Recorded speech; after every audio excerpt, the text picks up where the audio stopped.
Hello साथियों, नमस्कार।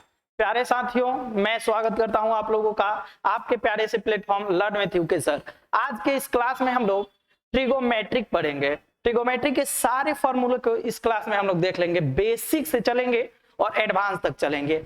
इस क्लास में हम लोग ट्रिगोमेट्री के सभी फॉर्मूला जो क्लास 9, 10, 11, 12 यहाँ तक कि कंपटीशन में भी काम आएगी, ये सारी फॉर्मूला आप लोगों को। तो मैं इस क्लास को बहुत ही बेहतरीन तरीके से स्टार्ट करूंगा। आप लोगों की क्लास मैं 15 अगस्त के बाद से रेगुलर कर दूंगा, क्योंकि अभी कुछ टेक्निकल इशू है जिसके कारण आप लोगों की क्लास रेगुलर नहीं चल पा रही है।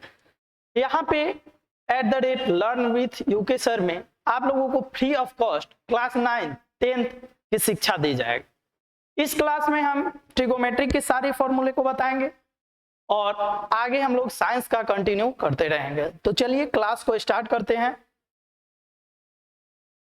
गणपति जी हैं, इनका आशीर्वाद ले लीजिए आप लोग। फिर एक शायरी है, ना पूछ कि मेरी मंजिल कहाँ है, अभी तो सफर का इरादा किया है, ना हारूंगा हौसला चाहे कुछ भी हो जाए, ये मैंने किसी और से नहीं खुद से वादा किया है। तो चलिए ट्रिगोमेट्री के फॉर्मूला को हम लोग बताते हैं। तो ट्रिगोमेट्री पढ़ने के लिए सबसे पहले हम लोगों को क्या होता है, तो एक ट्रायंगल, ट्रिगोमेट्री का टर्म तोड़िए पहले।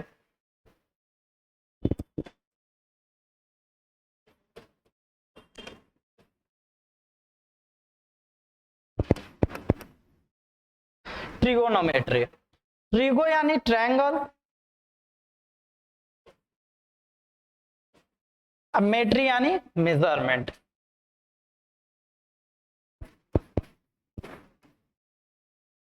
तो इसका अर्थ क्या निकला, ट्रायंगल के मेजरमेंट को हम लोग क्या कहते हैं, तो ट्रिगोनोमेट्री कहते हैं, ट्रायंगल के मेजरमेंट को। अब आप लोग बोलिएगा कौन सा ट्रायंगल, तो मैं बोलूंगा ट्रायंगल हम लोग लेंगे राइट एंगल ट्रायंगल, यानी समकोण त्रिभुज लेंगे। कुछ बच्चों के मन में सवाल आएगा कि क्यों समकोण त्रिभुज, हम लोग किसी भी त्रिभुज को तो ले सकते हैं, तो समकोण ही क्यों।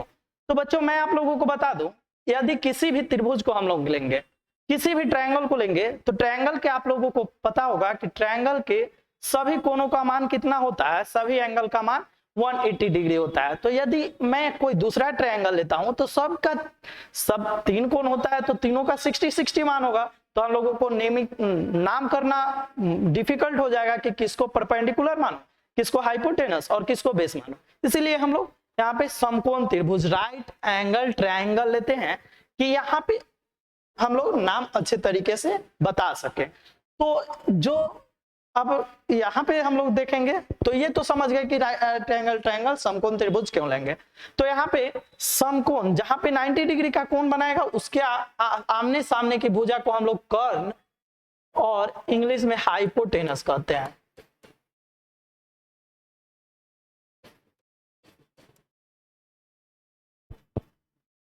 और लंब और आधार थीटा पे, लंब और आधार थीटा पे डिनोट करता है, थीटा पे डिपेंड करता है कि हम लोग थीटा कौन सा ले रहे हैं। यदि ये एंगल को हम लोग थीटा मानेंगे तो ये लंब होगा, इस एंगल को थीटा मानेंगे तो ये लंब होगा। तो यहाँ पे हम लोग इस एंगल को थीटा मानते हैं तो ये लंब होगा, इंग्लिश में परपेंडिकुलर।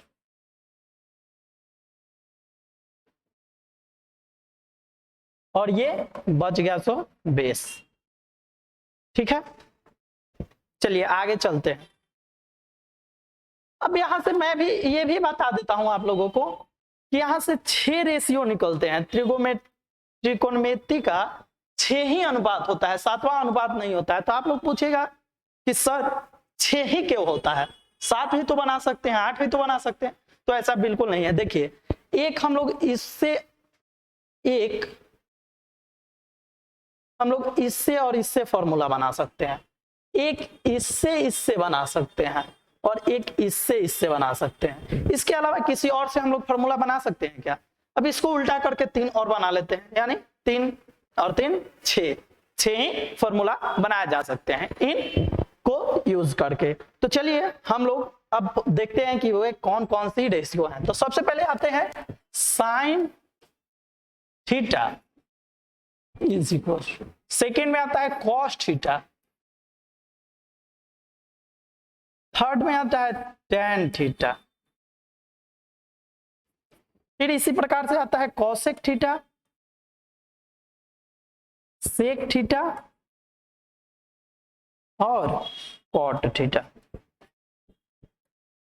साइन थीटा क्या होता है? लंब बट्टे कर्ण। ये हो गया आपका साइन थीटा। कॉस थीटा आधार बट्टे कर्ण होता है। टेन थीटा लंब बट्टे आधार होता है।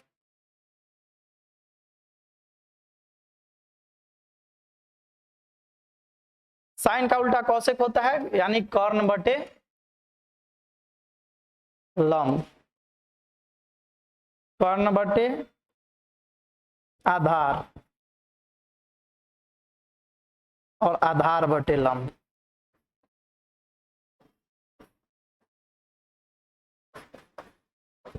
ये 6 फॉर्मूला आप लोगों को लर्न होना ही चाहिए, आप लोग नोट कर लीजिएगा। चलिए आगे चलते हैं हम लोग। आगे हम लोग बढ़ेंगे तो देखेंगे कि इन सबों को मिलाकर भी कुछ फॉर्मूला बना जा सकते हैं। जैसे साइन को कोसेक के साथ गुना करके एक फॉर्मूला, कोसेक को टेन के साथ गुना करके एक फॉर्मूला, सेक को टेन के साथ गुना करके, मतलब एक दूसरे को मिला के और भी फॉर्मूले बनाए जा सकते हैं। तो एक और हम लोग लेते हैं, मानते हैं क्या कि sine theta into cosec theta is equal to क्या होता है? तो 1।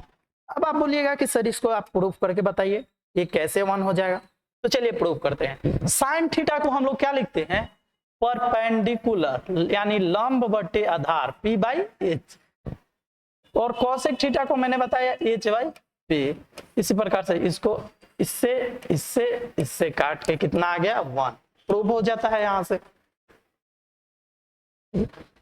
आगे नेक्स्ट इसी प्रकार से होता है cos theta into sec theta is equal to 1, tan theta into cot theta is equal to 1।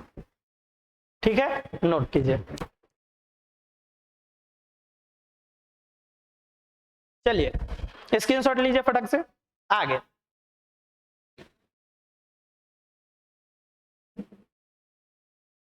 आगे हम लोग देखेंगे कि टेन के साथ कुछ और कंडीशन होता है, टेन और कॉट के साथ। Tan theta is equal to होता है क्या? साइन थीटा बटा में कॉस थीटा। अब इसको भी हम प्रूफ करके बताएंगे। तो साइन थीटा को हम लोग लिख सकते हैं परपेंडिकुलर अपॉन हाइपोटेनस। इसका सूत्र होता है कॉस थीटा को हम लोग लिख सकते हैं बेस अपॉन हाइपोटेनस। यदि हम लोग इसको जो डिनोमिनेटर में है इसको हम लोग ऊपर भेजेंगे तो परपेंडिकुलर अपॉन हाइपोटेनस इनटू क्या हो जाएगा? Hypotenuse upon base. इससे ये कट गया, परपेंडिकुलर अपॉन बेस बच गया। परपेंडिकुलर अपॉन बेस किसका फॉर्मूला होता है? तो टेन थीटा का फॉर्मूला होता है। ये यहां से प्रूव्ड होता है। आगे चलिएगा तो यहीं से अब इसका उल्टा कर दीजिएगा तो कॉट हो जाएगा। तो इसलिए cot theta is equal to क्या होता है? कॉस थीटा और बाय में साइन थीटा। चलिए फटाफट से स्क्रीनशॉट, आगे आइएगा।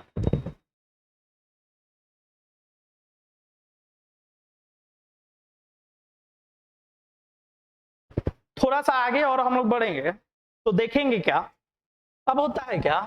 स्क्वायरिंग फॉर्मूला में देखिए, स्क्वायरिंग में क्या होता है? Sine square theta plus cos square theta is equal to 1। अब इसको हम लोग कैसे प्रूव करेंगे? तो इसको प्रूव करने के लिए बहुत ही आसान सा है।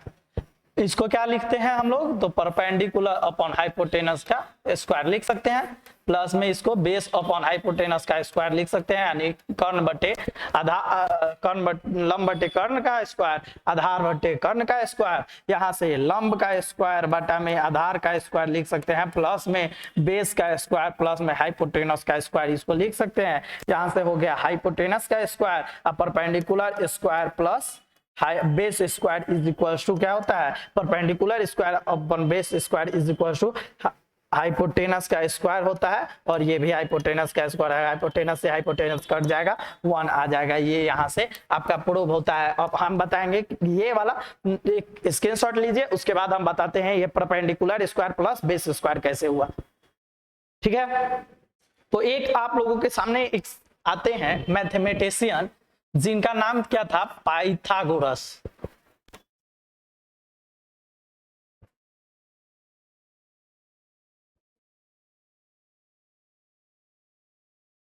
तो ये पाइथागोरस साहब क्या थे, तो ये मैथमेटिशियन थे।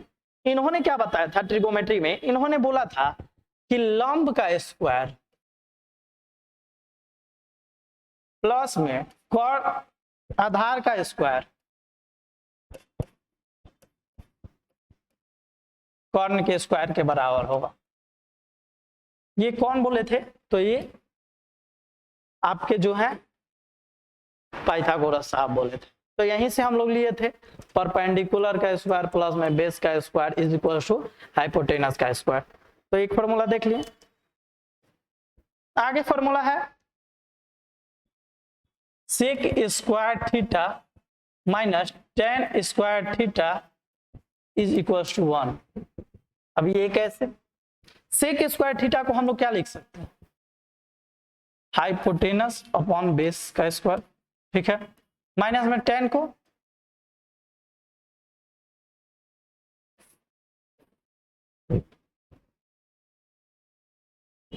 लिख सकते हैं, जैसे बेस स्क्वायर हो गया।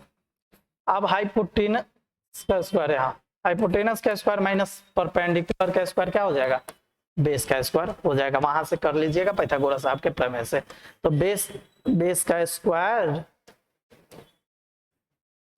बाई बेस का स्क्वायर इज इक्वल टू 1। इसी प्रकार से इसको स्क्रीनशॉट लीजिए। अब हम फॉर्मूला लिख देंगे, प्रूफ आपको खुद से करके देखना है, नहीं होता है फिर कमेंट बॉक्स में ये क्वेश्चन लिखना है, प्रूफ नहीं होता है हमसे पूछना है, हम इसको अच्छे तरीके से बताएंगे। चलिए अब एक और cosec square theta minus cot square theta is equal to 1, ठीक है। चलिए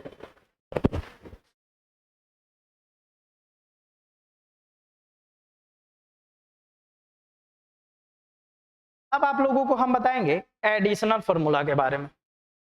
यहीं से हम लोग समाप्त करेंगे ट्रिगोमेट्री का फॉर्मूला, आगे फिर नेक्स्ट लेक्चर में हम लोग देखेंगे।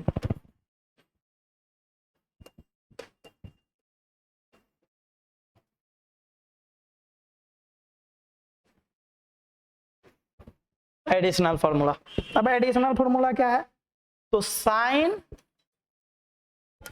ए प्लस बी, ये क्या है, sign A cos B plus cos A sine B, ये क्या है एडिशनल फॉर्मूला में साइन ए प्लस बी का। इसी प्रकार से साइन ए माइनस बी का,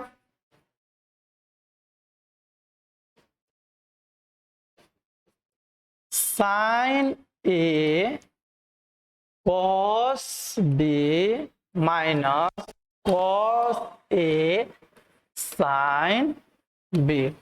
ये फॉर्मूला 11th के लिए बहुत ज्यादा इंपॉर्टेंट है, 11th में बहुत ज्यादा क्वेश्चन इससे पूछा जाता है, तो देख लीजिएगा इसको। आप लोग कलर चेंज करना होगा। अब कॉस का क्या होता है, कॉस ए प्लस बी, तो कॉस क्या कहता है कि साइन भैया एक आप ऐसा काम कीजिए कि आप भी अपने एक पार्टी के साथ रहिए और हम भी एक अपने पार्टी के साथ रहेंगे, यानी हम लोग अकेले नहीं रहा जाए, जैसे एक मेल और एक फीमेल नहीं रहेंगे, अब हम लोग दोस्त में रहेंगे। हम लोग अब गर्लफ्रेंड बॉयफ्रेंड का कॉन्सेप्ट नहीं करेंगे, अब हम लोग दोस्ती का कॉन्सेप्ट करेंगे। दोस्ती का कॉन्सेप्ट क्या, तो दोस्ती बॉयज है तो बॉयज से ही करेगा, गर्ल्स है तो गर्ल्स से ही करेगा। ऐसा नहीं ना है कि बॉयज गर्ल्स से करेगा और गर्ल्स बॉयज से करेगा, अगर ऐसा है तो फिर गर्लफ्रेंड बॉयफ्रेंड का कॉन्सेप्ट यहाँ पे आ जाता है। तो चलिए, तो कॉस भैया क्या बोलते हैं, कॉस ए कॉस बी, और प्लस रहेगा तो हम माइनस लेंगे, minus sine A sine B.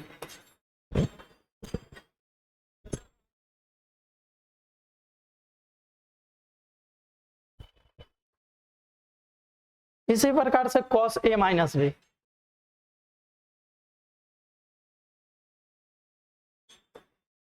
cos a cos b plus sin a sin b।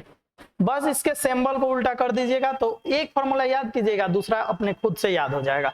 अब इसको जल्दी जल्दी स्क्रीनशॉट लीजिए। tan का बताते हैं, tan का बहुत क्रिटिकल हो जाता है, ये 11th क्लास में अधिक बार पूछा जाएगा, तो 11th के बच्चों अगर देख रहे होंगे तो इसको जरूर से जरूर याद कर लीजिएगा। और भी फॉर्मूला हम अगले क्लास में बताएंगे, पहले इसको इतना याद होना चाहिए, और आगे हम क्वेश्चन भी प्रूव करेंगे अगले क्लास में। चलिए tan